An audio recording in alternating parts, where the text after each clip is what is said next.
Hello guys, हमारे YouTube channel पर आपका स्वागत है।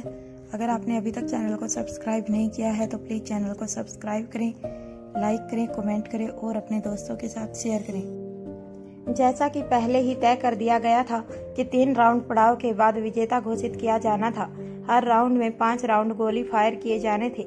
सभी खिलाड़ी अपने अपने टारगेट के सामने खड़े हो जाते हैं। तभी किशन मल्होत्रा मजाक करते हुए कहता है, अगर मेरी गोली टारगेट पर दिखाई ना दे तो प्लीज कोई हैरान मत होना, क्योंकि इसका मतलब होगा मेरी गोली टारगेट ने डाइजेस्ट कर ली है। किशन मल्होत्रा के सेंस ऑफ ह्यूमर पर सभी लोग हंसने लगते हैं। उन्होंने रेंज पर आने से पहले ही बड़ी ही आसानी से सभी को यह बता दिया था कि फायरिंग के मामले में उनका हाथ बिल्कुल भी अच्छा नहीं है। सभी खिलाड़ी अपने अपने कानों पर एयरमफ्स पहन लेते हैं और पिस्टल उठाकर अपना पूरा वक्त लेकर राउंड गोली फायर करना शुरू करते हैं। ग्रुपिंग फायर नाम के पहले राउंड पड़ाव में बेस्ट 3 में कोटिल की ग्रुपिंग 15, रोहित मारवा की ग्रुपिंग 12, जबकि करण गुलेरिया की ग्रुपिंग 11 की थी। सबसे बड़ा ग्रुप किशन मल्होत्रा का था, 75। इसके अलावा जैसा कि किशन ने पहले ही कहा था कि अगर उसकी कोई गोली टारगेट पर दिखाई ना दे तो यह समझ लिया जाए कि टारगेट ने उसे डाइजेस्ट कर लिया है। उसके टारगेट पर सिर्फ 4 ही गोली दिखाई दे रही थी, जबकि अर्जुन सिंह की ग्रुपिंग शस्त्र की थी। भूमिका रोहित मारवा को बचपन से जानती थी और उसके टैलेंट को भी।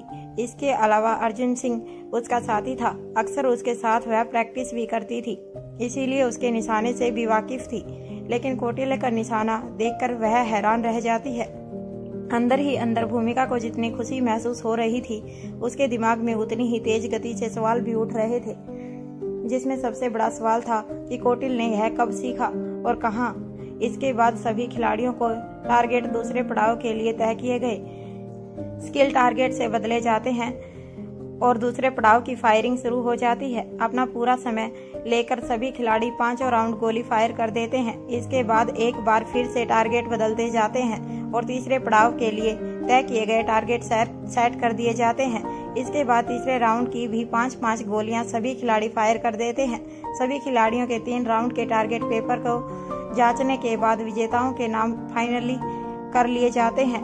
अंत में एंकर घोषणा करता है, इस प्रतियोगिता के तीसरे विजेता का नाम है मिस्टर कोटिल और दूसरे विजेता का नाम है मिस्टर रोहित मारवा। हमारे पहले विजेता का नाम है मिस्टर करण गुलेरिया। रोहित और करण के अंकों में सिर्फ 1 अंक का अंतर था। सभी लोग तालियां बजाकर खुशी से उछलने लगते हैं। किसी ने भी यह उम्मीद नहीं की थी कि इस उम्र में बिना किसी प्रैक्टिस के करण गुलेरिया का निशाना इतना बेहतरीन हो सकता है। जहां सभी खुश होकर करण गुलेरिया को बधाई दे रहे थे और सभी ही उनकी तारीफों के पुल बांध रहे थे, वहीं अनिका करण गुलेरिया की तरफ लगातार देखे जा रही थी। जब करण अपनी जगह पर वापस आ जाते हैं तब अनिका धीरे से कहती है, पापा, आपके निशाने को देखकर ऐसा लगता है जैसे आपने फौज में ट्रेनिंग ली हो। करण बदले में मुस्कुराकर अनिका के सिर पर हाथ रख देता है और कुछ नहीं कहता। जब करण कुछ नहीं बोलते तो अनिका आगे कहती है, क्या यह आपने मम्मी से सीखा? करण हैरानी से अनिका की तरफ देखने लगता है। अनिका करण की आंखों में हैरानी देखकर कहती है, मुझे नानी माँ ने बताया था कि उनकी फायरिंग स्किल, मेरा मतलब है शूटिंग, बहुत अच्छी थी। करण ऐसी प्रक्रिया देता है जैसे कि उसने कुछ सुना ही ना हो और अपनी जगह पर बैठ जाता है। करण ने इस तरह के व्यवहार पर अनिका के चेहरे पर अलग ही तरह की मुस्कान थी। अनिका मुस्कुराते हुए वापस अपनी जगह पर रोहित की खुशी में भागीदार होने के लिए चली जाती है। इसके बाद लड़कियों के बीच फायरिंग कंपटीशन शुरू होता है। इस गेम के लिए भूमिका और निपुण ने अपने नाम खुद दिए थे, लेकिन भूमिका माइक पर अनाउंस करते हुए अनिका, श्वेता और प्रीति को भी बुला लेती है। इसके अलावा नंदनी, अंजलि और आयशा मारवा को भी पार्टिसिपेट करने के लिए कहती है। एक तरीके से कहा जाए तो 3 एक्सपेक्टिंग लेडी के अलावा पूरी महिला मंडली इस प्रतियोगिता में भाग लेती है। सभी बच्चे और पुरुष ग्रुप तालियां बजाते हुए उन सभी का स्वागत करते हैं और मनोबल बढ़ाते हैं। कंपटीशन शुरू होने के पहले अनिका भूमिका से कहती है, क्या तुम मुझे बताओगी कि फायर कैसे करना है? फिर अनिका अपनी बात को ठीक करते हुए कहती है, मेरा मतलब है कि अच्छा निशाना कैसे कैसे लगाते हैं। फिर मजाक के अंदाज में आगे कहती है, या फिर मुझे यहाँ पर खड़े रहने के लिए बुलाया है ताकि मैं तुम्हें पास में खड़े होकर निशाना लगाते हुए देख सकूं। प्रतियोगिता शुरू करने से पहले सभी प्रतियोगियों को एक प्रैक्टिस राउंड गोली फायर करने के लिए भी मिल जाता है। भूमिका अपना प्रैक्टिस राउंड उठाकर अनिका को पिस्टल के आगे के टिप पॉइंट को दिखाकर बताती है कि कहां से देखते हुए फायर किया जाता है और अनिका को फायर करने के लिए कहती है। अनिका ने भूमिका के कहने पर टारगेट पर निशाना साधा और फायर कर दिया। अनिका ने जिस तरह से फायर किया था उसे देखकर निपुण के चेहरे पर मुस्कुराहट आ जाती है। उसे यकीन हो जाता है कि इस प्रतियोगिता में वह जरूर अनिका को हरा देगी। इसके बाद फायरिंग प्रतियोगिता शुरू हो जाती है। पहले पड़ाव की ग्रुपिंग फायर के बाद अनिका के टारगेट को देखकर भूमिका उसे अनिका के हाथ से अपने हाथ में ले लेती है और जोर जोर से शोर मचाते हुए अपनी खुशी जताती है और अनिका के गले से लग जाती है। फिर अनिका का टारगेट उसे दिखाते हुए कहती है, तुम सच में जीनियस हो। फायरिंग सिर्फ प्रैक्टिस का खेल है, इसके लिए स्टेमिना और कंसंट्रेशन दोनों की जरूरत पड़ती है। तभी निपुण भूमिका के हाथ से वह टारगेट लेते हुए कहती है, बिना सालों की प्रैक्टिस के इतना अच्छा निशाना संभव है ही नहीं। ग्रुपिंग फायर में बेस्ट 3 में तीसरा स्थान निपुण मीना का 15 के ग्रुपिंग के साथ, दूसरा स्थान 12 के ग्रुपिंग के साथ भूमिका का और पहला स्थान प्रीति की ग्रुपिंग के साथ अनिका का था। जिसका मतलब था कि अनिका के सभी राउंड गोली एक दूसरे से होकर निकल गई, यानी कि पहली गोली जिस जगह से निकली बाकी सभी गोलियां उसी के बने हुए छेद में से होकर पीछे चली गई। तभी भूमिका निपुण का कंधा थपथपाते हुए जवाब देती है, बिल्कुल संभव है। क्या तुमने मिस्टर करण गुलेरिया का निशाना नहीं देखा? इस उम्र में बिना प्रैक्टिस के क्या कमाल का निशाना है। फिर खुशी से अनिका की तरफ देखते हुए कहती है, यह टैलेंट अनिका के जीन्स में है, क्योंकि यह गुण उसे आनुवांशिक तौर पर हासिल हुआ है। इसीलिए अनिका को यह सीखने या प्रैक्टिस करने की कोई जरूरत नहीं। भूमिका की बात सुनकर निपुण मन ही मन कहती है, अगर बात सिर्फ इतनी होती तो इसके बाद भी मुझे सालों की प्रैक्टिस की जरूरत क्यों पड़ती। खून तो मुझ में भी वही है। निपुण का चेहरा देखकर भूमि समझ जाती है कि वह मन ही मन कुछ सोच रही है। तभी भूमिका मुस्कुराते हुए कहती है, चलो निपुण, दूसरे राउंड पड़ाव का वक्त हो गया। जो कुछ भी सोच रही हो बाद में आराम से बैठकर सोचना। फिर चलते चलते अपनी बात को आगे बढ़ाकर कहती है, अगर किसी कंपटीशन में अनिका खड़ी हो तो भूल जाओ, उसके अलावा कोई और फर्स्ट आ सकता है। अगले पड़ाव के लिए अनिका अपनी पिस्टल में गोली डालती है और किल टारगेट के सबसे अंदर के काले हिस्से के बीचों बीच निशाना साधती है। फिर दूसरी गोली और फिर तीसरी गोली। इसी तरह अनिका ने एक के बाद एक सभी गोलियां बाकी सभी प्रतियोगियों से पहले ही दाग दी थी। इसके बाद अनिका आराम से अपनी पिस्तौल को नीचे करके अपने दोनों हाथों को फोल्ड करके खड़ी हो जाती है। निपुण इस बार कोई भी गलती नहीं करना चाहती थी, इसीलिए उसने अपना ध्यान पूरी तरह से अनिका से हटाकर टारगेट पर रखा और अपना पूरा वक्त लेकर उसने अपने सभी गोलियां चलाई। जब सभी प्रतियोगियों ने अपने राउंड फायर कर लिए तब तीसरे पड़ाव के लिए टारगेट बदले गए और एक बार फिर से निशानेबाजी शुरू होती है। दूसरे ही पड़ाव की तरह इस बार भी अनिका सबसे पहले अपने लक्ष्य को पूरा करके खड़ी हो जाती है। सभी प्रतियोगियों के गोलियां चला देने के बाद सभी के टारगेट्स को ले जाकर जांच किया जाता है। अनिका के टारगेट को देखने के बाद सभी की मुंह खुला का खुला और आंखें फटी की फटी रह जाती हैं। 15 गोलियों में से एक भी गोली ऐसी नहीं थी जो जरा भी अपनी जगह से इधर उधर हुई हो।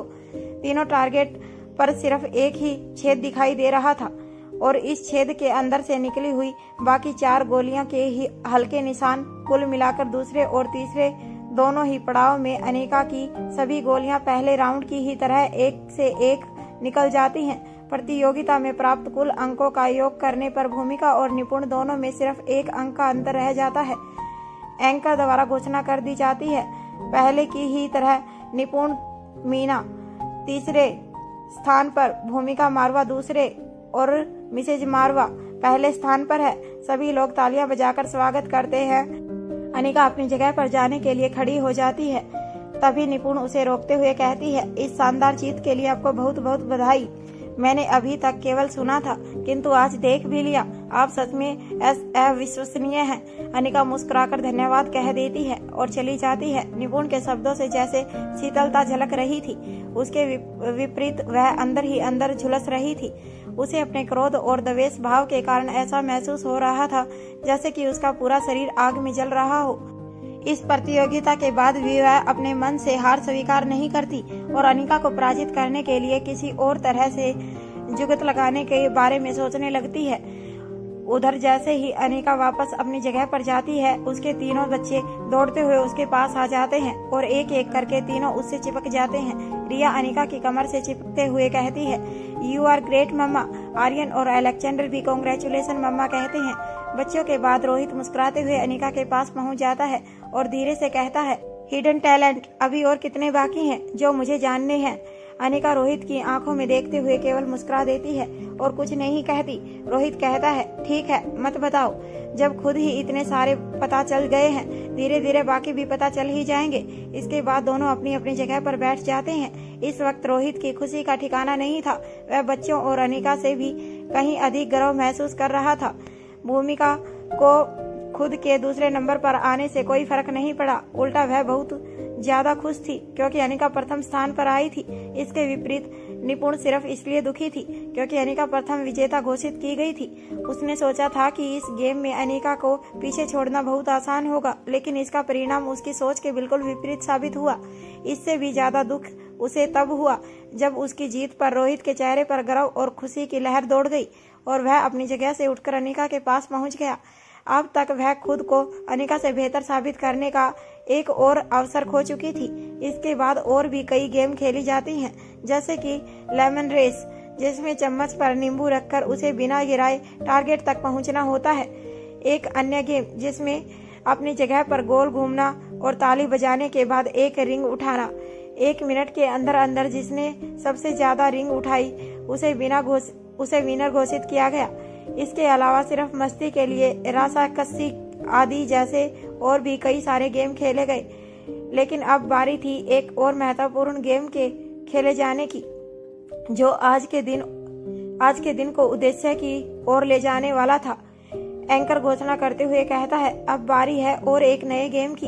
यह एक ऑनलाइन गेम है, लेकिन इसकी खास बात यह है कि इसे खास आज के लिए ही डेवलप किया गया है।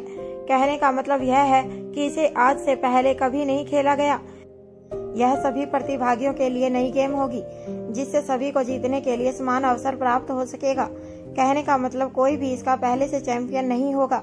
इसके बाद एक कहती है, इससे भी अधिक विशेष बात यह है कि इसमें हमारे प्रतिभागियों का चैलेंज वर्ल्ड के किसी भी गेम के साथ हो सकता है।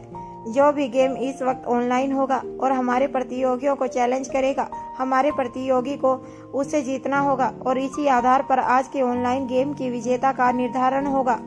इसके बाद सभी प्रतियोगियों के नाम की घोषणा कर दी जाती है। रिया, ओमकार, सनी, यश, क्रिस मुख्य प्रतियोगी थे। अनिका का इशारा मिलते ही कोटिल इस नई गेम को लॉन्च करने के लिए वहां से उठकर एक कैबिन में चला जाता है, जहां उसने पहले से ही अपना लैपटॉप और गेम खेलने के लिए बाकी जरूरी चीजें रखी हुई थी। कुछ ही मिनटों के बाद गेम शुरू हो जाती है। यह एक 5 स्टेज की गेम थी। इसके प्रथम 4 चरणों तक सभी प्रतियोगियों को एक ग्रुप बनाकर खेलना था। इसके चौथे चरण तक सभी प्रतियोगियों को खुद को दुश्मनों से बचाते हुए चौथे चरण के टारगेट तक पहुंचना था। वे सभी खिलाड़ी जो चौथे चरण को पार कर पाते, वह सभी खिलाड़ी 5वें चरण में आपस में प्रतियोगी होते। 5वें चरण के अंतर्गत यह प्रतियोगिता तब तक चलती जाती जब तक कि अंत में सिर्फ 2 खिलाड़ी नहीं बचते। फिर इन्हीं 2 खिलाड़ियों की आपस में प्रतियोगिता के बाद यह तय होता कि विजेता कौन होगा। जब इस गेम को शुरू किया गया तो सिर्फ एक ही ऐसे खिलाड़ी ने इसे ज्वाइन किया था जो मारवा, मल्होत्रा और गुलेरिया परिवार में से खेल रहे सभी खिलाड़ियों के लिए अनजान था, जिसकी आईडी एनके के नाम से थी। पहली स्टेज पर सभी खिलाड़ी मिलकर उसे पार करने के लिए आगे बढ़ते हैं। यह जितना आसान लग रहा था इतना आसान नहीं था, लेकिन काफी रोमांचक था। रिया की परफॉर्मेंस ने शुरू से ही सबका मन मोह लिया था। कुछ खिलाड़ी दूसरी स्टेज पर ही आउट हो जाते हैं। तीसरी स्टेज तक रिया, ओमकार, सनी, क्रिस और एनके पहुंच जाते हैं, लेकिन ना चौथे स्टेज को सिर्फ रिया और एनके ही पार कर पाते हैं। लेकिन हर स्टेज पर रिया ने सबसे बेहतर परफॉर्मेंस दी थी। 5वें चरण में पहुंचने वाला एनके अपनी जगह पर बैठे बैठे रिया की परफॉर्मेंस का फैन हो गया था। उसके मुंह से सहसा ही निकल जाता है, इससे बेहतरीन गेम मैंने अपनी जिंदगी में कभी नहीं देखा। कंपटीशन हो तो ऐसा हो जिसमें हर पल हार जाने का डर लगा रहे। सनी अपनी जगह से बैठे बैठे रिया को टाइप करते हुए देख रहा था। गुरु, जीत तुम्हें ही हासिल होगी, हरा दो इसे, यह स्टेज बहुत ही ज्यादा इंटरेस्टिंग होने वाली है। सभी रिया के ऑनलाइन गेम टैलेंट के बारे में जानते थे। सभी को यकीन था कि रिया के होते हुए और कोई जीत नहीं सकता।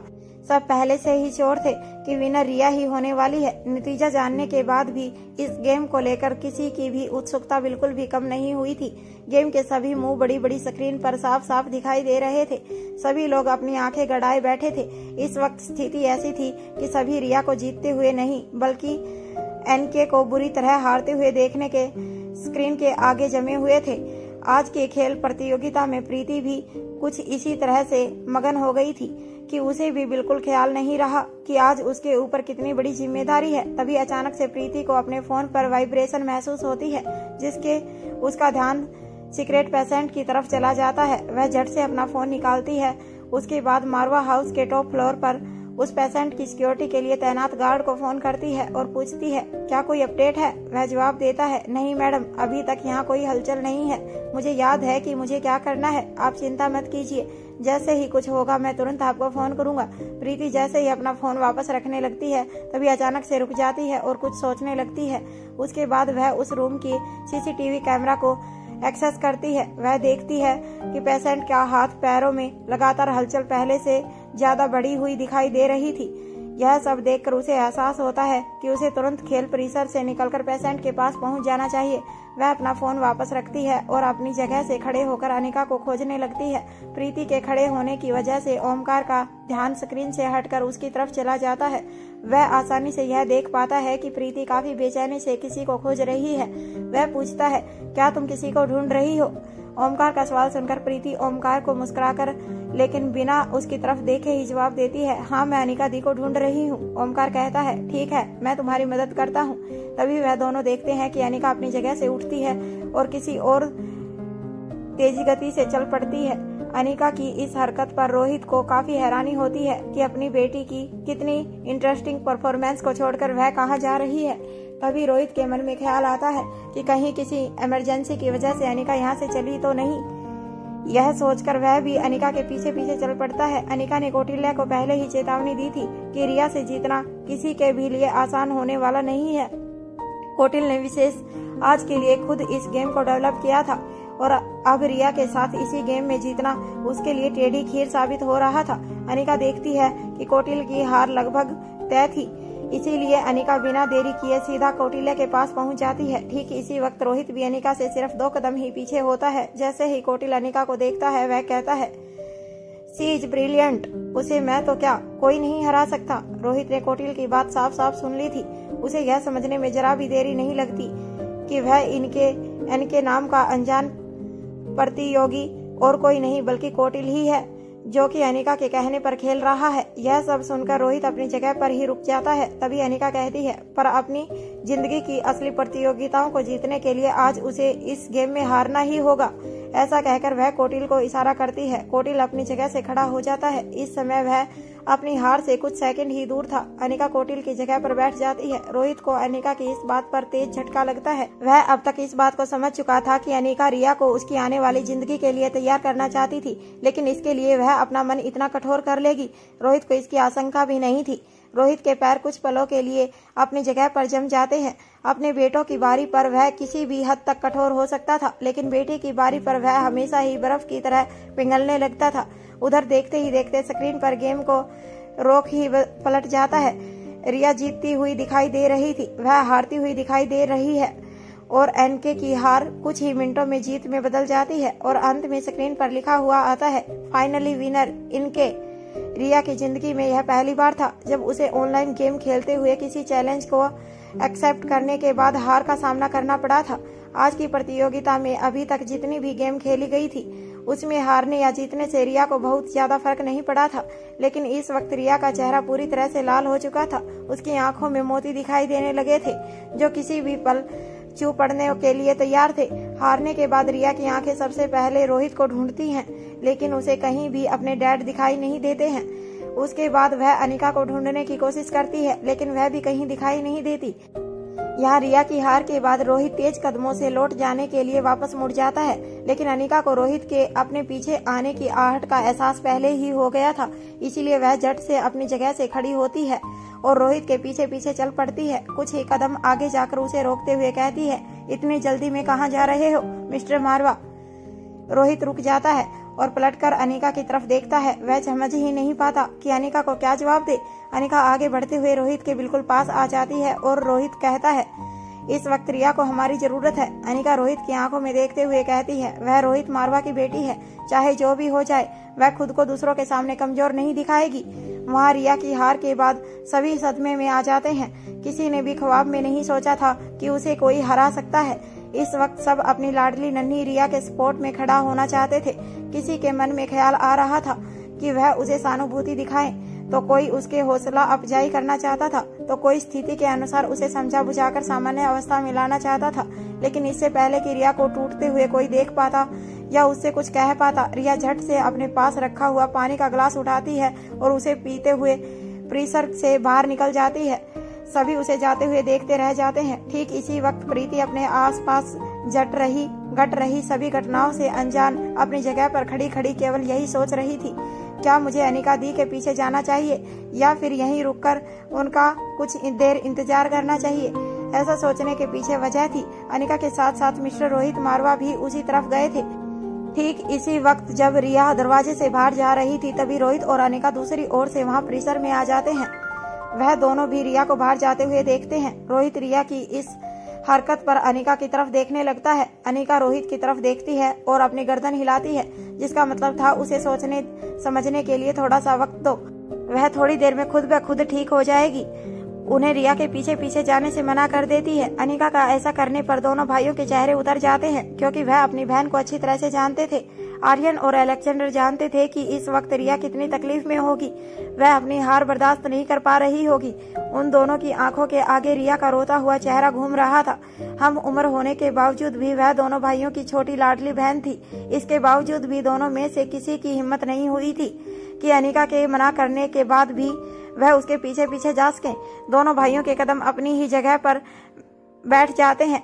तभी अनिका और रोहित की नजर आयशा मारवा पर पड़ती है। वह लगातार दरवाजे की ओर देख रही थी, उसके चेहरे पर भी मायूसी छाई हुई थी। आयशा को देखने के बाद अनिका को करण का ख्याल आता है। जब वह करण की ओर देखती है तो करण की स्थिति कुछ ऐसी ही थी। इसके बाद रोहित और अनिका जिस किसी की तरफ देखते, उन सभी के चेहरे उतरे हुए थे। आज सुबह से लेकर पूरा दिन खेल प्रतियोगिताओं की वजह से सभी ने जितनी मस्ती की थी, उन सभी की खुशी मायूसी में बदल चुकी थी। ऐसा लग रहा था जैसे पूरे दिन की मेहनत बर्बाद हो गई हो। रिया जितनी बातूनी और हाजिर जवाबी थी, उसका स्वभाव उतना ही ज्यादा मीठा और प्यारा था। उसकी अलग अलग खूबियों की वजह से सभी रिया से पहली मुलाकात में ही उसके दीवाने हो जाते थे। यही वजह थी कि परिवार का हर सदस्य उसे बेइंतहा प्यार करता था। यह सोचकर कि रिया को बुरा लग रहा होगा, सभी रिया के दर्द को महसूस कर रहे थे। इतने सारे लोगों के होते हुए भी पूरे परिसर में ऐसी शांति छाई हुई थी जैसे कि वहाँ कोई हो ही ना। रिया की इस हार की वजह से सनी को पता भी नहीं चला कि कब कब में उसकी आंखों से आंसू टपकने लगते हैं। जब आंसू की एक बूंद उसके हाथ पर गिरती है तब वह सचेत होता है। अपनी आंखें नीचे करके जैसे ही वह अपना हाथ से आंसू पोंछकर सामने की तरफ देखता है, उसकी निगाह डॉक्टर प्रीति पर जाती है। वह झट से अपने दोनों हाथों से अपने आंसू पोंछकर खुद को नॉर्मल करने के लिए पानी पीता है, लेकिन मयूर अपने कदमों को रोक नहीं पाता। वह रिया को वापस लाने के लिए बाहर की ओर जाने लगता है। तभी अनिका एंकर को इशारा करती है। अनिका का इशारा पाते ही एंकर माइक पर कहती है, खेल में हार और जीत तो लगी रहती है। जिस तरह कोई भी जीत आखिरी जीत नहीं होती, उसी तरह कोई भी हार हमेशा के लिए नहीं होती। Cheer up. एंकर के बोलना शुरू करते ही सभी का ध्यान उनकी तरफ खींचा चला जाता है। ठीक इसी वक्त प्रीति अनिका के पास पहुंच जाती है और धीरे से अनिका की हथेली में अपना हाथ डालते हुए हल्के से खींचती है। अनिका प्रीति का इशारा समझकर उसके साथ एक और चली जाती है। प्रीति कहती है, अनिका दी, मुझे वहाँ जाना होगा, बस मैं आपको इन्फॉर्म करना चाहती थी। अनिका पूछती है, क्या उसे होश आ गया? प्रीति उत्सुकता पूर्वक उत्तर देती है, किसी भी पल आ जाएगा।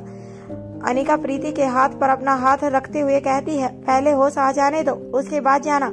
इतना कहकर अनिका वहां से चली जाती है। प्रीति अपनी जगह पर खड़े खड़े असमंजस्य की स्थिति में अनिका की ओर देखती रह जाती है। तभी लड़का एंकर कहता है, हमारी आज की आखिरी गेम और भी ज्यादा रोमांचक होने वाली है। हमारे बीच मौजूद है कुछ बेहतरीन मार्शल आर्टिस्ट। इस प्रतियोगिता में हमारे पुरुष प्रतिभागियों के नाम है मयूर गुलेरिया और चिराग मेहता। जोरदार तालियों से स्वागत कीजिए।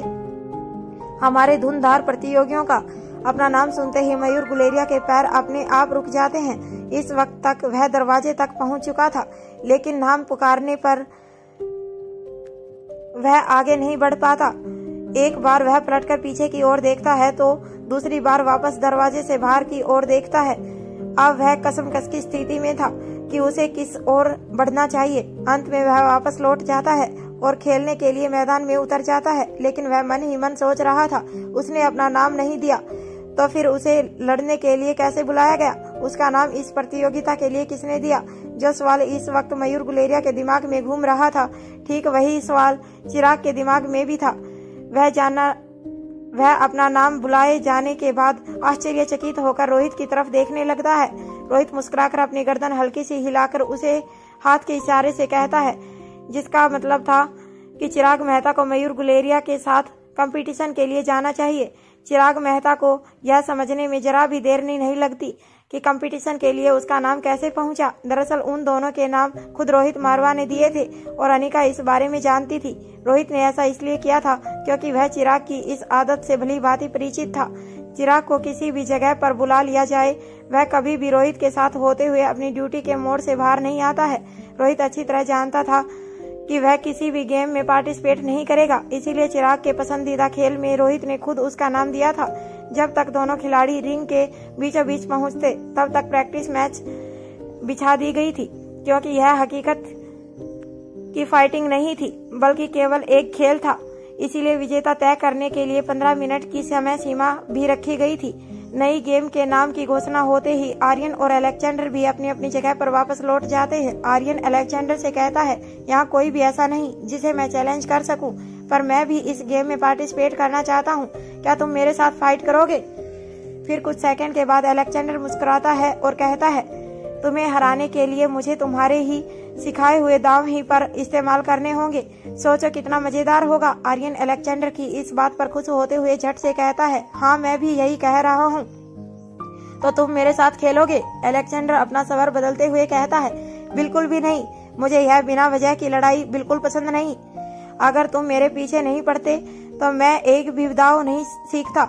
मैं तुम्हारे साथ सिर्फ इसलिए खेलता हूँ क्योंकि तुम्हें प्रैक्टिस के लिए एक पार्टनर की जरूरत है। ऐसा कहकर अलेक्जेंडर सामने की तरफ देखने लगता है, लेकिन आर्यन अभी भी अलेक्जेंडर की तरफ उम्मीद भरी आंखों से देखता रहता है। अलेक्जेंडर सामने देखते हुए अपने एक हाथ से आर्यन का चेहरा सामने की तरफ कर देता है और कहता है, मुझे देखते रहने से तुम्हारी बात नहीं मानी जाने वाली। मैं किसी भी तरह से नहीं मानूंगा। आर्यन सामने देखते हुए कहता है, प्लीज अलेक्जेंडर जवाब देता है, सोच लो, अगर सबके सामने तुम्हारे साथ पार्टिसिपेट करूंगा तो फिर घर में प्रैक्टिस करने के लिए कोई दूसरा पार्टनर ढूंढ लेना। वह अलेक्जेंडर की बात सुनकर झट से कहता है, नहीं नहीं, नाराज मत हो, मुझे पार्टिसिपेट नहीं करना। इसके बाद अलेक्जेंडर के चेहरे पर मुस्कुराहट आ जाती है। आर्यन भी मुस्कुराकर सामने की तरफ देखने लगता है। इस मामले में अलेक्जेंडर अनिका की तरह था। जब तक कोई चारा ना हो तब तक वह अपनी किसी भी खूबी को जग जाहिर करने में विश्वास नहीं रखता था। चिराग मयूर के पैरों पर अपने पैरों से वार करता है। मयूर एक एक करके अपने पैरों को उठाकर अपना बचाव करते हुए पीछे की तरफ खिसकने लगता है। चिराग के दांवों को देखकर सभी की सांसें रुक जाती हैं। फिर मयूर अपने हाथों से चिराग के चेहरे पर वार करता है। चिराग भी अपना बचाव करते हुए एक एक कदम करके काफी पीछे चला जाता है। चिराग के चेहरे की तरफ जाता हुआ हर एक दांव सभी की धड़कनें रोक देता है। इस फाइट को देखने में सभी को बहुत मजा आ रहा था, लेकिन हर पल कौतूहल से भरा हुआ था। हर पल सबको अंदर ही अंदर डर भी सता रहा था कि कहीं दोनों में से किसी को कोई गहरी चोट न लग जाए। दोनों ही बारी बारी अपनी स्किल के काफी सारे नमूने प्रेजेंट कर रहे थे और हर बार कुछ नया देखकर वह जगह तालियों की गड़गड़ाहट से गूंज उठती थी। इसी तरह से लड़ते लड़ते दोनों को 13 मिनट बीत जाते हैं, लेकिन दोनों में से कोई भी जीतने के लिए एक दूसरे को किसी भी तरह का नुकसान नहीं पहुंचा था। लड़ते हुए भी उन दोनों के चेहरे पर मुस्कान जारी रहती है जब तक रिया स्वयं को सामान्य करके वापस परिसर में लौट आती है। वहाँ मयूर और चिराग को लड़ते हुए देखकर खुशी खुशी सीधा रिंग के पास पहुंच जाती है और शोर मचाते हुए कहती है, कम ऑन मयूर मामू, सिर्फ खेलने के लिए नहीं, जीतने के लिए खेलिए। फिर चिराग को कहती है, Chirag uncle come on, you can win. Riya को इस तरह वापस आकर एंजॉय करते हुए देखकर किसी के मन को गहरी शांति मिलती है। मयूर और चिराग दोनों रिया की तरफ देखकर मुस्कुराने लगते हैं। रिया की खुशी के लिए वह दोनों अपनी फाइटिंग को तेज कर देते हैं, लेकिन अभी भी जब मयूर अटैक करता है तो चिराग मेहता डिफेंस मोड में चला जाता है, और जब चिराग मेहता अटैक करना शुरू करता है तो मयूर गुलेरिया डिफेंस मोड में चला जाता है। इसी तरह 15 मिनट का समय समाप्त हो जाता है और आज की एक दिलचस्प फाइट बिना किसी निर्णय के समाप्त हो जाती है। दोनों धुरंधर मुस्कुराते हुए एक दूसरे से हाथ मिलाकर शांति का संदेश देते हुए अपनी अपनी जगह पर लौट जाते हैं। ठीक इसी वक्त निपुण मीना अपनी जगह से उठकर रिंग में पहुंच जाती है। उसने फाइटिंग के लिए अनिका को आह्वान किया। अनिका निपुण की इस हरकत पर दंग रह जाती है, क्योंकि यह कोई सामान्य खेल नहीं था जिसे खेलना ना आता हो। अगर वह इसमें भाग ले तो वह गंभीर रूप से घायल हो सकता था। अब बड़ा सवाल यह था कि क्या निपुण इस बात को जानती थी कि अनिका मार्शल आर्ट में एक बेहतरीन लड़ाकू थी। अगर वह यह बात जानती थी तब भी अनिका को प्रतियोगिता के लिए बुलाना उचित नहीं था, क्योंकि सभी जानते थे कि अनिका की याददाश्त जा चुकी है। अब वह अपनी हर पुरानी कला का इस्तेमाल करना भूल चुकी है। वहीं निपुण की इस हरकत पर भूमिका को तेज गुस्सा आता है और वह अपनी जगह पर बैठे बैठे कहती है, इसकी लड़ने की इच्छा को मैं पूरी कर देती हूँ। ऐसा कहकर वह अपनी जगह से खड़ी होने लगती है। तभी एक तरफ से अर्जुन और दूसरी तरफ से कौटिल उसके हाथों को पकड़कर उसे खड़ा होने से रोक लेते हैं। अर्जुन कहता है, रुको भूमिका, पहले देख लो कि उसके दिमाग में क्या चल रहा है। ऐसा करके वह करना क्या चाहती है। तभी कौटिल्य कहता है, तुम्हें पहले अनिका मैडम के रिएक्शन का इंतजार करना चाहिए। जरा देखो तो सही कि वह खुद इस पर क्या रिएक्ट करती है। भूमिका अनिका की क्षमता और कुशलता के बारे में अच्छी तरह से जानती थी। कहीं न कहीं भूमिका यह भी जानती थी कि अनिका के लिए निपुण को सबक सिखाना चुटकियों का काम है। अगर अनिका इस लड़ाई में निपुण को धराशायी करती तो भूमिका को बड़ा ही मजा आता, लेकिन इस वक्त भूमिका के लिए तनाव की बात यह थी कि अनिका याददाश्त जाने के नाटक के साथ यह फाइट नहीं कर सकती थी। अगर वह रिंग में जाती तो निपुण उसे चोट पहुंचा सकती है। यहाँ भूमिका को कौटिल और अर्जुन ने रोक लिया था, लेकिन इस बार प्रीति अपनी जगह पर खड़ी हो ही जाती है। वह इस वक्त रोहित और अनिका के पास ही बैठी हुई थी। प्रीति कहती है, पहले यह मुझसे तो निपट ले, उसके बाद मेरी अनिका दी तक पहुंचने के बारे में सोचे। जैसे ही प्रीति आगे बढ़ने की कोशिश करती है, अनिका उसका हाथ पकड़ लेती है और कहती है, यह छोटी सी बात इस लायक नहीं कि सबके सामने यह जाहिर किया जाए कि तुम भी एक अच्छी फाइटर हो। प्रीति बोलती है, चाहे आज यह राज ही क्यों ना खुल जाए, पर इस निपुण मीना को अपनी गुस्ताखी की सजा मिलनी ही चाहिए। तभी अनिका कहती है, तुम्हें हाइपर होने की जरूरत नहीं है, मैं संभाल लूंगी। इससे पहले कि प्रीति आगे कुछ कहती, उसका फोन बजने लगता है। वह जैसे ही फोन उठाती है, दूसरी तरफ से गार्ड कहता है, मैडम आप आ जाइए, उसे होश आ गया है। यह सुनते ही प्रीति फोन अपनी जेब में रख लेती है और अनिका से आंखों ही आंखों में जाने की इजाजत लेकर वहां से तुरंत सीक्रेट पेशेंट के पास जाने के लिए निकल जाती है। अब तक अनिका निपुण को सिर्फ भूमिका की दोस्त होने के नजरिए से ही देख रही थी। इस बार निपुण के इस व्यवहार पर अनिका को निपुण पर संदेह होने लगा था। वह जितनी बोलने और दिखने में सीधी शरीफ लग रही थी, वैसी है नहीं। जरूर कुछ न कुछ गड़बड़ है। प्रीति के जाने के बाद जैसे ही अनिका रिंग में जाने के लिए खड़ी होने लगती है, रोहित अपनी जगह से खड़े होकर अनिका की आंखों में देखता है। अनिका रोहित की आंखों में सवाल देखती है कि तुम उसे कैसे लड़ोगी। अनिका अपनी पलकें झपकाकर रोहित के सवाल का जवाब देती है। यह समस्या इतनी बड़ी नहीं कि मिस्टर मारवा को परेशान होना पड़े। कुछ ही पलों में अनिका रिंग में निपुण के सामने पहुंच जाती है। अनिका को देखकर निपुण अंदर ही अंदर खुश होने लगती है, क्योंकि निपुण को विश्वास था कि लड़ने की जो तकनीक निपुण जानती है वह पूरे भारतवर्ष में कहीं भी नहीं सिखाई जाती। इसीलिए अनिका उससे कभी भी नहीं जीत पाएगी। इसके अलावा अगर अनिका निपुण से लड़ने के लिए सामने आती है तो इससे यह भी स्पष्ट हो जाएगा कि अनिका की याददाश्त नहीं गई है, क्योंकि मार्शल आर्ट 2 या 4 महीने में सीखा जाने वाला खेल नहीं है। इसके अलावा अनिका की हार के साथ यह भी साबित हो जाएगा कि निपुण उससे ज्यादा काबिल है। जैसे ही निपुण लड़ने के लिए पोजीशन लेती है, सभी एकाएक होकर निपुण की और अनिका की तरफ देखने लगते हैं। अनिका बिल्कुल आराम से अपनी जगह पर खड़ी रहती है। सभी जानना चाहते थे कि अब आगे क्या होगा। इधर निपुण मीना जैसे ही अपने हाथ पैर हिलाती है वैसे ही झट से अनिका किसी मुजरिम की तरह अपने दोनों हाथ ऊपर कर लेती है और जोर से कहती है, क्योंकि मुझे यह खेल नहीं आता इसीलिए मैं हार स्वीकार करती हूँ। इस प्रतियोगिता की विजेता है निपुण मीना। जिस अंदाज में अनिका ने यह बात कही थी सभी लोग हंस पड़ते हैं और तालियां बजाकर अनिका की बात का स्वागत करते हैं। रोहित ने कभी भी नहीं सोचा था कि अनिका इस तरह सबके बीच में खड़े होकर किसी से इस तरह हार मान सकती है। अनिका के इस दिमागी दाव पर रोहित खुश हो जाता है। रोहित को इस बात से बिल्कुल भी कोई अंतर नहीं पड़ता था कि लोग अनिका के बारे में क्या बोलते हैं या क्या बोलेंगे। वह अनिका की काबिलियत को बेहतर तरीके से जानता था। इसके लिए उसे किसी निपुण मीना जैसी लड़की से जीतने की कोई जरूरत नहीं थी। उल्टा उसे अनिका के तीव्र निर्णय और समझदारी पर गर्व होता है कि कितनी आसानी से सामने खड़ी एक नई उलझन को अनिका कुछ ही पलों में सुलझाकर उससे बाहर निकल आई। अनिका की इस हरकत पर निपुण को बहुत ही बेइज्जती महसूस होती है, लेकिन वह अपने चेहरे पर मुस्कान बनाए रखती है। उधर एंकर माइक पर अनाउंस कर देता है कि विजेता निपुण मीना है।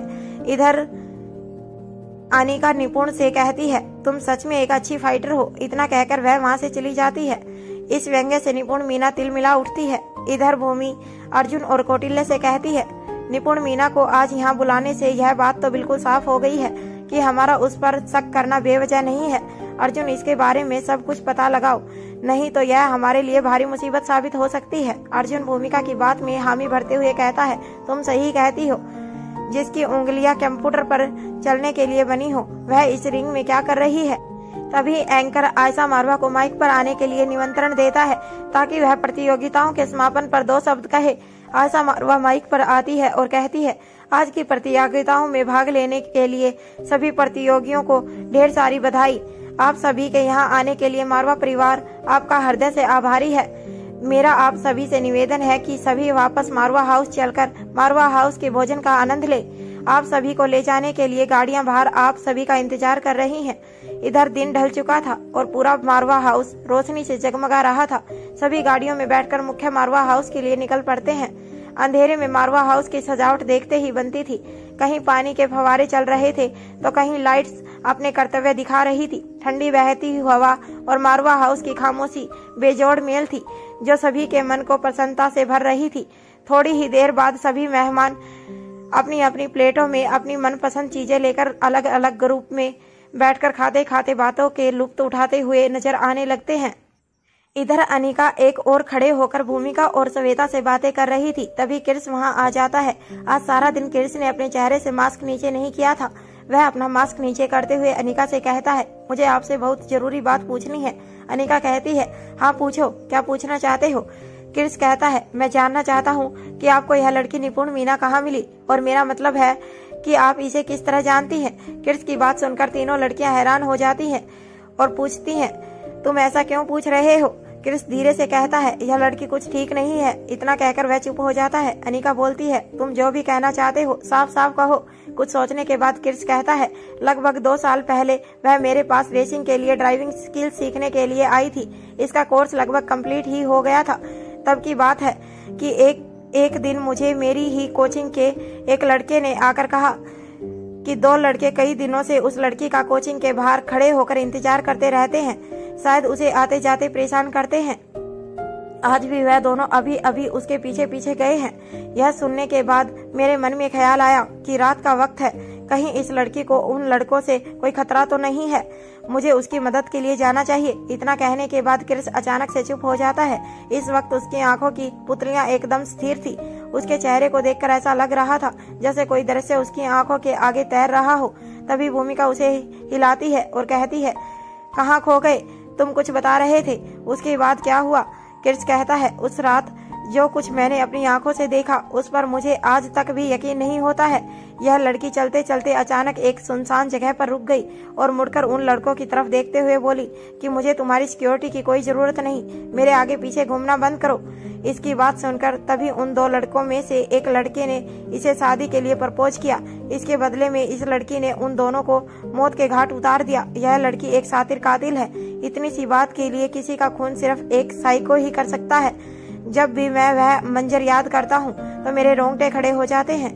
कृष्ण की बात सुनकर तीनों लड़कियां हैरान रह जाती हैं और घूर घूर कर उसकी तरफ देखने लगती हैं। क्रिस एक बार फिर से चुप हो जाता है। इस बार अनिका कहती है, क्रिस मुझे लगता है कि और भी कुछ ऐसा है जो तुम बताना चाहते हो, बोलो तुम क्या छुपा रहे हो। अनिका की आवाज सुनकर क्रिस सचेत हो जाता है और कहता है, मैं कुछ छुपा नहीं रहा हूँ, बस समझ नहीं पा रहा हूँ कि कैसे बोलूँ। फिर कुछ सेकंड चुप रहने के बाद क्रिस कहता है, इस लड़की ने उन्हें मारने से पहले कहा था कि मैं बिजनेस टाइकून मारवा की रानी बनूंगी, तुम जैसे भिखारी की नहीं। अब क्योंकि तुमने यह सच जान लिया है तो इसीलिए तुम्हें मरना होगा। तब मेरा ध्यान इस बात पर बिल्कुल भी नहीं गया था कि वह किस राजा की रानी बनने की बात कर रही थी, लेकिन आज उसे यहाँ देखकर मेरे पैरों के नीचे से जमीन खिसक गई है कि कहीं वह जीजाजी मिस्टर रोहित मारवा की बात तो नहीं कर रही थी।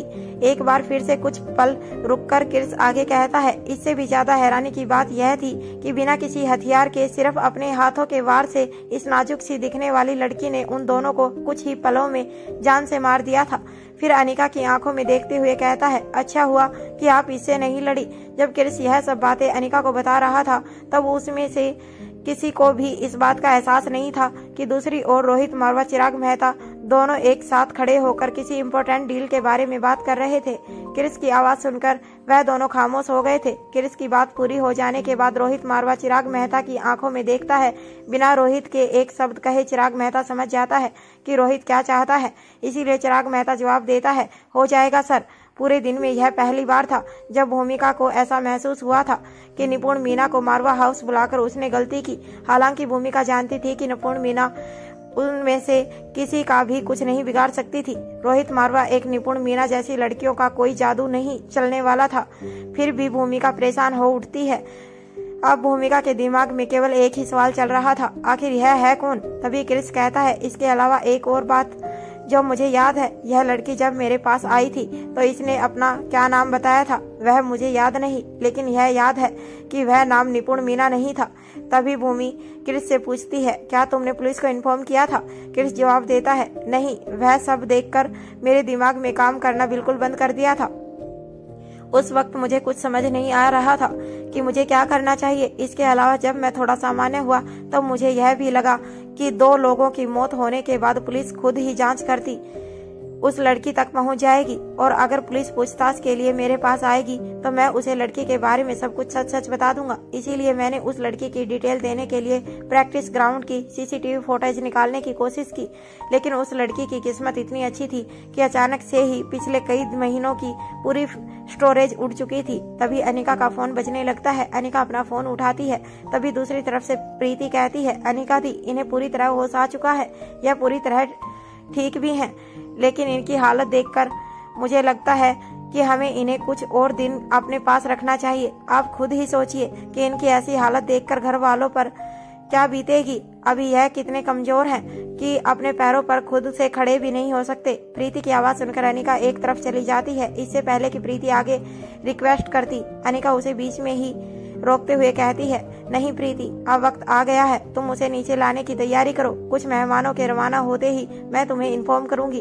क्रिस की बात सुनते ही भूमिका का सिर घूमने लगता है, क्योंकि वह अच्छी तरह जानती थी कि वह सीसीटीवी फोटोज खुद डिलीट नहीं हुई थी, बल्कि निपुण मीना खुद एक हैकिंग एक्सपर्ट थी।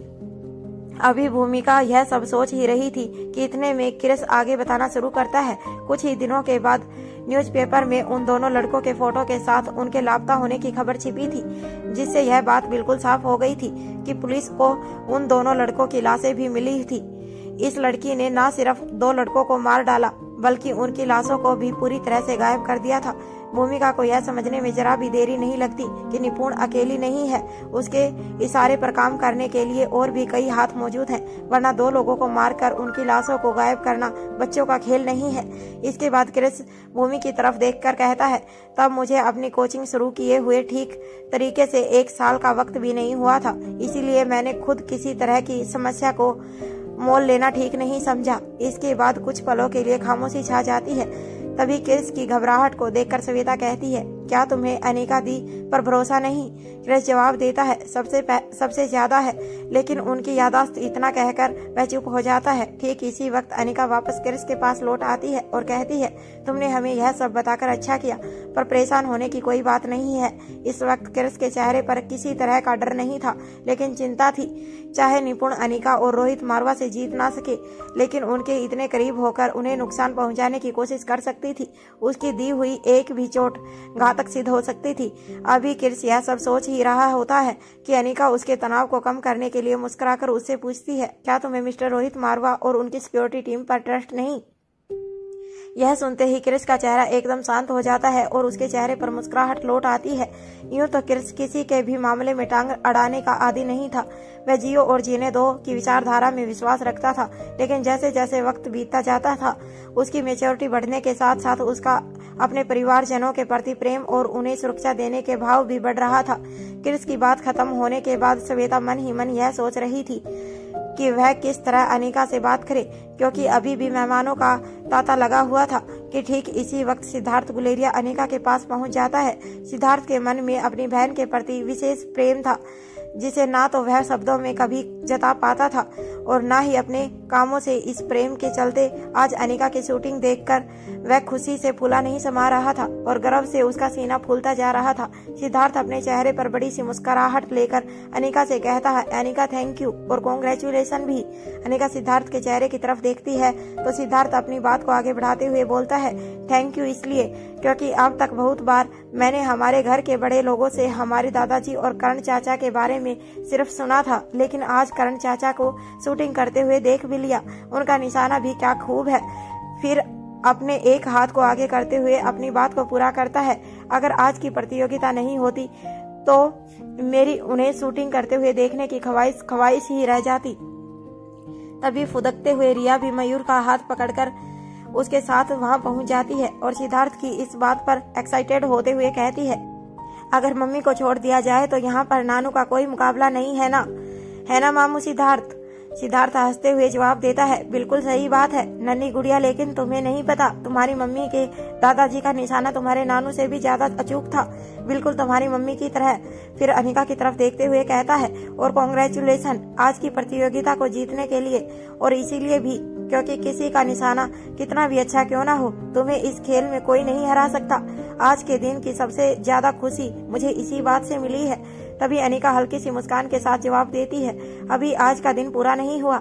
अनिका की बात पर सिद्धार्थ कंफ्यूज हो जाता है और हैरानी से उसकी तरफ देखने लगता है। अनिका बदले में कुछ भी नहीं कहती और वहाँ से रोहित मारवा की तरफ चली जाती है। रोहित मारवा की तरफ जाते हुए अनिका अपनी जेब से फोन निकालती है और प्रीति को एक मैसेज टाइप करके भेज देती है। रोहित मेहमानों को खुद सी ऑफ करता है क्योंकि आज यहाँ सिर्फ परिवारों के प्रियजन ही मौजूद थे। भूमिका और सनी के माता पिता उनसे मिलने के बाद लौट चुके थे। मारवा परिवार के ज्यादातर सभी सदस्य जा चुके थे, लेकिन अर्जुन सिंह के कई बार पूछने के बाद भी निपुण अभी तक वहां से जाने के लिए तैयार नहीं थी। किसी न किसी बहाने से वह बार बार अर्जुन सिंह को रोक लेती। इन दोनों के अलावा अब सिर्फ मल्होत्रा परिवार, गुलेरिया परिवार और आयशा मारवा के साथ रोहित का परिवार इस वक्त मौजूद था। अनिका धीरे से जाकर रोहित के पास खड़ी हो जाती है। रोहित का ध्यान दरवाजे से बाहर की ओर था। रोहित की पीठ के पीछे होने के बाद भी रोहित को अनिका के पास होने का एहसास हो जाता है। उसके चेहरे पर मुस्कान आ जाती है। वह बिना पीछे मुड़े अपना हाथ पीछे करता है और धीरे से अनिका कलाई पकड़ लेता है। अनिका को अपने पास खींचते हुए उसकी तरफ मुड़ जाता है और कहता है, क्या बात है अनिका? रोहित को ढूंढते हुए दरवाजे तक पहुंच गई। बिना कुछ कहे रोहित के हाथ से अपनी कलाई निकालकर उसकी हथेली को पकड़ लेती है और चल पड़ती है। रोहित भी अनिका के पीछे पीछे मुस्कुराते हुए आगे बढ़ जाता है। अनिका रोहित के साथ मेहमानों के बीचों बीच जाकर खड़ी हो जाती है, फिर अनाउंस करते हुए कहती है, हेलो एवरीवन। अनिका की आवाज सुनते ही सभी का ध्यान उसकी तरफ चला जाता है। सभी उत्सुकता से अनिका की ओर देखने लगते हैं कि अब क्या खास होने वाला है। रोहित भी हैरानी से अनिका की तरफ देखने लगता है। अनिका की आवाज सुनकर स्वीट डेजर्ट को एंजॉय करते हुए बच्चे भी सभी के बीच निकलते हुए आगे आ जाते हैं। सभी को अपनी ओर देखते हुए अनिका आगे कहती है, मुझे उम्मीद है कि आज का दिन आप सभी के लिए काफी खुशनुमा रहा होगा और साथ ही रोमांचक भी, लेकिन अब बारी है आज के एक और सरप्राइज की। ऐसा कहने के बाद वह अपना हाथ लिफ्ट की ओर कर देती है। साथ अपने मुस्कुराते हुए चेहरों के साथ उसी ओर देखने लगते हैं। कुछ ही सेकंड के बाद लिफ्ट का दरवाजा खुलता है और सामने से प्रीति दिखाई देती है। जैसे ही प्रीति लिफ्ट से बाहर की तरफ निकलती है, सभी का ध्यान इस बात पर जाता है कि प्रीति एक व्हील चेयर को अपने साथ ला रही थी, जिस पर कोई बैठा हुआ था। जिस किसी की भी निगाह उसे चेहरे पर पड़ती, उसके चेहरे की मुस्कुराहट वहीं स्थिर हो जाती। धीरे धीरे देखने वाले चेहरे पर इस तरह के भाव आने लगते जैसे कि वह उस चेहरे को पहचानते हैं, लेकिन वह कौन है यह याद करने के लिए दिमाग पर जोर डालना पड़ रहा था। पतला दुबला शरीर, मुरझाया हुआ चेहरा, उस छोटी बड़ी चोटों के निशान। धीरे धीरे चलते हुए प्रीति उस व्यक्ति को लेकर अनिका के पास पहुंच जाती है। उस व्यक्ति को पहुंचने के बाद रोहित की निगाहें अनिका के चेहरे पर गड़ जाती हैं। वह यकीन ही नहीं कर पा रहा था कि यह सच हो सकता है। रोहित को खुशी के साथ ही अपने पूरे शरीर में गुदगुदी से महसूस होने लगती है। रोहित बिना अपनी पलकें झपकाए और बिना उस व्यक्ति से अपनी नजरें हटाए धीरे से कहता है, तुम अमेजिंग हो अनिका, तुम कुछ भी कर सकती हो। पूरे हॉल में इस वक्त घोर सन्नाटा छाया हुआ था। अगर सुई भी जमीन पर गिर जाए तो उसकी आवाज भी सुनाई दे जा सके। उस चेहरे को देखकर सिद्धार्थ को ऐसा महसूस हुआ जैसे कि उसके पैरों से पंख लग गए हों, वह जमीन से ऊपर उठ रहा हो, कहीं वह खुशी से पागल ना हो जाए। वहीं श्रेया को ऐसा एहसास हुआ जैसे कि उसके पैरों से ताकत निकल गई है। उसके आसपास सब कुछ घूम रहा है, उसके पैर जमीन में धंस जा रहे हैं और वह अपनी जगह पर खड़े रहने के बावजूद लगातार तेज गति से पीछे की ओर खींची जा रही है। उसका शरीर बिल्कुल ढीला पड़ जाता है और वह पीछे की तरफ गिरने ही वाली होती है कि तभी उसे उसके पास खड़ी हुई नंदिनी सहारा देती है। श्रेया की ऐसी हालत देखकर दूसरी तरफ से आयशा मारवा उसे पकड़ लेती है। तभी नौकर एक कुर्सी उठाकर ले आते हैं, वह दोनों उसी कुर्सी पर बैठा देती है। इस वक्त नंदिनी की खुशी का ठिकाना नहीं था। श्रेया की ऐसी हालत होने के बाद भी नंदिनी के चेहरे पर कोई चिंता नहीं थी, बल्कि उसकी आंखों से खुशी के आंसू झलक पड़ते हैं। श्रेया की ऐसी हालत देखकर राजलक्ष्मी और श्वेता भी उसके पास आ जाती हैं, यह सोचकर कि कहीं श्रेया को खुशी से अटैक ना आ जाए। राजलक्ष्मी उसकी पीठ पर हाथ फेरने लगती है। श्रेया के हाथ पैर बिल्कुल ठंडे पड़ जाते हैं। श्वेता और नंदिनी उसके दोनों हाथों पर अपनी हथेलियां फेरकर उन्हें गर्म करने की कोशिश करती हैं। कुछ देर के बाद श्रेया की आंखों से टप टप आंसू टपकने लगते हैं। उसे अपने पेट में खुशी से गुदगुदी महसूस होने लगती है। श्रेया की आंखों से आंसू निकलते ही सभी के चेहरे पर मुस्कान आ जाती है। मयूर गुलेरिया को एक से ज्यादा बार मौत से लड़ते हुए देखा गया था। उसके हर सीमा से पूरे दर्द को बर्दाश्त किया था, लेकिन उसकी आंखों में आंसू किसी ने नहीं देखे थे। यह पहली बार था जब उसकी आंखें भर आई थी और वह अपने आंसुओं को पोंछने के लिए अपना मुंह फेर कर खड़ा हो गया था। अनिका एक एक करके सभी के चेहरों के भावों को बारीकी से देख रही थी। तभी उसका ध्यान करण गुलेरिया पर जाता है। करण के चेहरे पर किसी भी तरह का कोई भाव नहीं था, न खुशी का, न गम का और न ही चिंता का। ऐसा स्थिर भाव जैसा पाषाण पत्थरों का भी ना हो। सभी को ऐसा लगता है जैसे उनके पैर अपनी अपनी जगह पर जम गए हैं। वह आगे बढ़ना चाहते हैं लेकिन बढ़ नहीं पा रहे हैं। सबसे पहले बच्चे आगे की ओर बढ़ना शुरू करते हैं। पिंकी अपनी बरसती हुई आंखों के साथ दौड़ते हुए व्हील चेयर के पास पहुंच जाती है। एक पल के लिए खड़े होकर सिर्फ देखती रहती है। फिर पिंकी उस व्यक्ति के गले लगते हुए जोर जोर से रोने लगती है और रोते हुए अपनी अटकती हुई आवाज में कहती है, डैडी आप कहाँ चले गए थे? आपको पता है मुझे हर रोज कितना डर लगता था। उसका रोना यूं ही जारी रहता है। फिर कुछ पलों के बाद दोबारा से बोलने की बहुत कोशिश करने के बाद वह सिर्फ इतना कह पाती है, मैंने आपको बहुत मिस किया। इसके आगे भी पिंकी बहुत कुछ बोलना चाहती थी, लेकिन उसके गले से शब्द ही नहीं निकलते। वह बस जोर जोर से रोती चली जाती है। पिंकी की ऐसी हालत देखकर प्रीति उसे अपने पास खींच लेती है और गले से लगा लेती है। फिर उसे चुप करते हुए कहती है, तुम्हारा इस वक्त रोना तुम्हारे पापा की सेहत के लिए बिल्कुल अच्छा नहीं है और इस तरह रोने से तुम्हारी खुद की तबीयत भी बिगड़ सकती है। फिर तुम्हारे पापा का ध्यान कौन रखेगा? प्रीति की बात सुनकर पिंकी के रोने की आवाज बंद हो जाती है, लेकिन उसकी आंखों से आंसुओं के बहने अभी तक बंद नहीं हुआ था।